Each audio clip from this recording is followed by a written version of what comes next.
Let's speak on the word shahid. Shahid means a witness, and a witness has to be haazir and naazir. That's a condition, right? You have to be haazir and naazir. And Allah subhanahu wa ta'ala said, my Habib is shahid, my Nabi is haazir and why? Inna arsalnaka, I sent him. I made him haazir and naazir. So nobody has an authority to change that. That's divine ordinance, and nobody can interfere with divine ordinance. Nobody has the right to interfere with divine ordinance, and that deals with the branch known as mashiyat of belief. That branch known as mashiyat. And mashiyat is ordinance, what Allah ordains. Nobody has any rights in it. No creation has any rights in what He wants to do. All you have allowed to is mushahida, the branch of looking, observe what He wants to do. Allowed. Look, this is what He ordains, He wants to do that. You can't ask why, or don't do this, or do it like that. No. So as far as mushahida is concerned, you are allowed. As far as mashiyat is concerned, you have no right. So Allah says, why He is shahid? You don't comment on it. You didn't send Him. I sent Him. And I told you, inna, don't doubt. Right? Don't doubt about these qualities that I'm mentioning in this. Allah says, don't doubt these qualities because I gave it to him, and it is by my permission, and I bestowed it on him. If you get a pain in your stomach, it's your problem. Subhanallah. Subhanallah. It's not your business. This is divine business. Let's go. Shahid means a witness, hazir and nazir. The Nabi sallallahu alaihi wasallam is called shahid because he is present at the incident to see and testify. What is the limitation of his shahada? That's what. Was it 23 years that he lived in Madina Munawwara, or 63 years he lived in Makkah, including Makkah Mukarramah and Madina Munawwara? 10 years in Madina Munawwara and 53 years in Makkah Mukarramah. Is that his period of shahada? His period of shahada is from the inception of creation till Qiyamah. Who is going in Jannah, who is not going to go in Jannah, why is going in Jannah, why is going in Jahannam, Nabi sallallahu alaihi wasallam will testify on everything, which will come. I'll give you the extent of his testification. He'll give shahada on every event that took place on this earth, pertaining to Sayyidina Nabi Adam, or pertaining to Sayyidina Nuh alayhi salam, or Sayyidina Ibrahim Khalilullah ala nabiyyana alayhi salatu wassalam, or pertaining to Sayyidina Isa ala nabiyyana alayhi salatu wassalam, or Sayyidina Musa Kalimullah. Any Nabi, at any era, whatever the Ummah did, whatever the Nabi did, whatever happened, Nabi sallallahu alaihi wasallam will be testifying on that. He is that universal shahid. One universal shahid to testify on every happening on this earth. Why? Because he is hazir and nazir. And why come is Nazir and Nazir? Because Allah made him Hazir and Nazir. Inna arsalnaka, Allah sent him like that. And Allah chose his Nabi, Sayyidina Maulana Mustafa Murtaza Muhammad sallallahu alayhi wasallam as the Shahid. And the extent of his Shahada, how much he'll testify, we will speak about that later on. Another ayah will come that will elaborate on it, inshaAllah ta'ala. So, another reason is because whilst in dunya,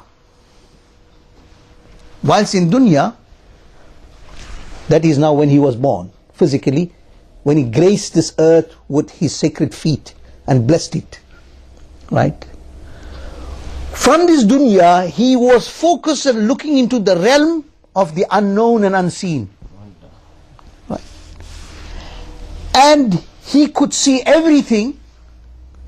Whether the extent is, whether he is sitting in Madina Munawwara, but what is happening in Battle of Muta, Nabi sallallahu alaihi wasallam is telling the Sahaba, now the flag is in the hand of Zayd ibn Harisa. Battlefield. What's happening in the battlefield? It's in the hand of Zayd ibn Harisa, and by the will of Allah subhanahu wa ta'ala, he is shaheed. Then Sayyidina, then my cousin Ja'far Sayyidina Ali's brother, Ja'far al-Tayyar. He grabs the flag, and he is holding the flag, and the command of the Muslim army is in his hand. After a while, Nabi Sallallahu, where is he sitting? In Madina Munawwara. He's giving commentary of where? What's happening in Jordan. This place, Mota, is in Jordan, and the name of the area is Karach. The battle is taking place. The Romans. Then Nabi Sallallahu Alaihi Wasallam said, Ja'far has got the flag and command. He's taken the command of the Muslim army, and then he's fallen and he's shaheed. Nabi Sallallahu Alaihi Wasallam says, Abdullah ibn Rawaha has grabbed it. Abdullah ibn Rawaha, the famous poet, like Sayyidina Hassan ibn Sabit, is also a very great poet. Sayyidina Abdullah ibn Rawaha, radiallahu anhu. He's got it in his hand. And he's fighting, and he's leading the Muslim army. And suddenly, by the will of Allah subhanahu wa ta'ala, he has drunk the cup of shahada, and he passed away. Nabi Sallallahu Alaihi Wasallam said, now the flag and command is in the hands of a sword from the swords of Allah. Sayfun min suyufillah Khalid ibn Walid radiyallahu anhu. There is he fighting. Nabi Sallallahu Alaihi Wasallam watching. He's watching. He's taken command, and he has destroyed the army, the enemy, and Allah has made him victorious. Where is he sitting? Sitting in Madina Munawwara, and he's giving commentary what's happening in Jordan. Hey? What satellite?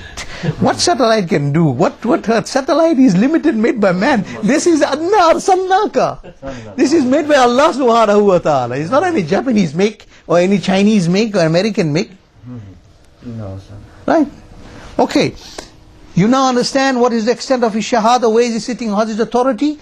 So he is giving the happenings. So if he can see what is happening at this moment, anywhere in the world, right? Yes, obviously he can see whatever is happening anywhere. In the past, it's the tape recorder that is given in his hand.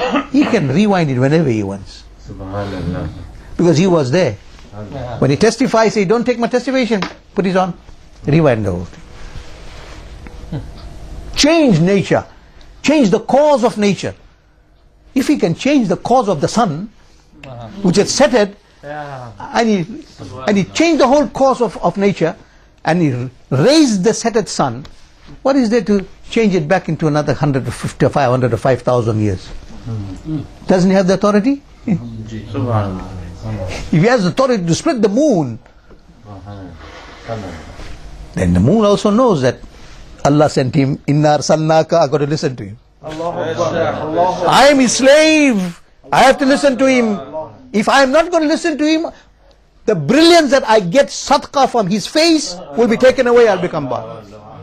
I'll lose the brilliance, because the brilliance that is shining as in the moon and the full moon is the sadaqah generated from his face. So if I'm going to be disobedient to him, I'll be stripped of it. So there'll be no such thing as a moon. So you understand the authority of the Nabi sallallahu alaihi wasallam? Okay. But then again, what's so exclusive about this? Every Nabi was sent by Allah. Allah sent every Nabi. All Nabis from Adam alayhi salam to Sayyidina Isa alayhi salam, all were sent by Allah. What's so exclusive about it? All came. All of them were mubashir. All of them were shahid. All of them were mubashir. All of them were nazir. Mubashir, who gave glad tidings, that was the job. That was part of the constitution of nubuwah. It's one of the clauses of nubuwah, to give glad tidings. Other one is to make them frightened, warn them, right? And all is done what? They also were da'i, they were propagators, they made tabligh. A da'i is a propagator who makes tabligh, a muballigh. Every prophet was a muballigh. Bi-iznihi, understand that. But Siraj al-Munir exclusive. Okay, let's now understand what is the difference between all other prophets being shahid, being mubashir, being da'i, right, or being nazir. What is the difference between Rasulullah sallallahu alaihi wasallam and all other prophets? Because they say nothing exclusive about it, because they had the same qualities. That's the same job, same mission. They all were prophets, and it is the clause of prophethood to utilize these clauses and to fulfill the duty. This is the duty of a Nabi.